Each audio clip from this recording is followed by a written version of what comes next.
beneath the restless surface of New York City, where millions press along tiled platforms and rush through echoing tunnels, lies a forgotten world. The city's abandoned subway stations, silent, shadowed, and mostly unseen, represent a hidden history running through the foundations of the 5 boroughs. The New York City subway is a marvel of engineering and ambition. Since its opening in 1904, it's stretched outward, carving through bedrock and below avenues, reaching neighborhoods as the city's needs changed. Expansion, innovation, even missteps have left ghosts beneath the asphalt.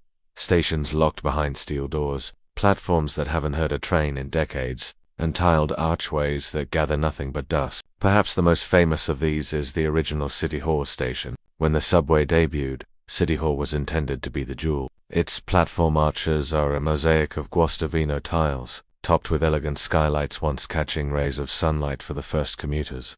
Chandeliers hung from the domed ceiling. The air, on opening day, buzzed with possibility. But by 1945, City Hall was shuttered. Its track's tight curve could no longer accommodate longer trains, and as ridership swelled, the Grand Station became obsolete. So beautiful, so impractical. It now stands in darkness, the city above moving swiftly, unaware of its exquisite bones below. Other stations were born out of ambition and abandoned for reasons less poetic. Along the G line, the Court Street station was constructed with promise, opening in 1936 as part of Brooklyn's modern subway plans. But low ridership doomed the station. It closed in 1946, after just 10 years. Today, Court Street houses the New York Transit Museum, its tracks filled not with rumbling trains, but with exhibits and the quiet footfall of curious visitors. Wander further north, and you might notice odd gaps between stops, entrances sealed with concrete or iron grates. These are the remains of the Worth Street and 18th Street stations on the Lexington Avenue line,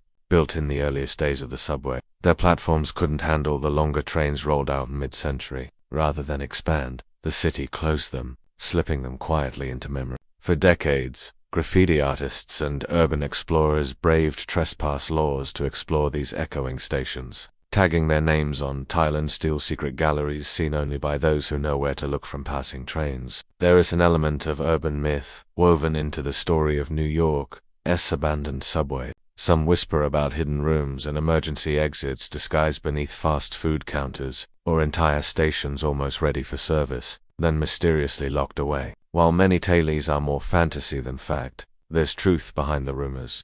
During the Cold War, certain unused stations and tunnels served, at least in theory, as fallout shelters, their walls piled high with government-issued survival crackers and drums of water. Abandonment has many causes, sometimes financial, sometimes practical, sometimes political. In the early 20th century, fierce competition between private subway companies led to the construction of ambitious networks, some overlapping or built out of sync with the city's unfolding growth. When the subway systems merged in the 1940s, redundancies appeared, and trains stopped running along certain lines. Vestiges of these duplicate routes still remain underground, sometimes visible from passing trains as ghostly side platforms or sealed passageways. Then there are stations that were never meant for passengers at all. Underneath Times Square, a hidden station, nicknamed Track 61, was built not for public use, but for the convenience of guests at the Waldorf Astoria Hotel. In the 1940s, it's said, President Franklin D. Roosevelt used the track to secretly arrive in his private rail car, avoiding media attention. Today, Track 61 sits forgotten, a blank-faced relic of secretive opulence. Even today, construction can unearth the past. During upgrades to lines or tunneling for new development, workers sometimes stumble upon stretches of forgotten trackway. These discoveries offer passing glimpses into a subterranean timeline, linking today's commuters with those who pressed this same ground generations ago. The abandoned subway stations of New York exist in a strange twilight court between preservation and decay. Advocates lobby for restoration or others argue to simply let them sleep, quiet monuments to former eras. For now, these hidden spaces remain out of sight, their tiled walls gathering dust as the living city thunders overhead. What do these empty platforms say about New York? That it grows, discards, and reinvents. That beneath every routine, every commute from Brooklyn to the Bronx's secret city waits, layered in stone and iron, revealing itself only to those who pay attention to the gaps, the whispers of the past, and the tunnels that lead not just forward, but back into the city's forgotten heart.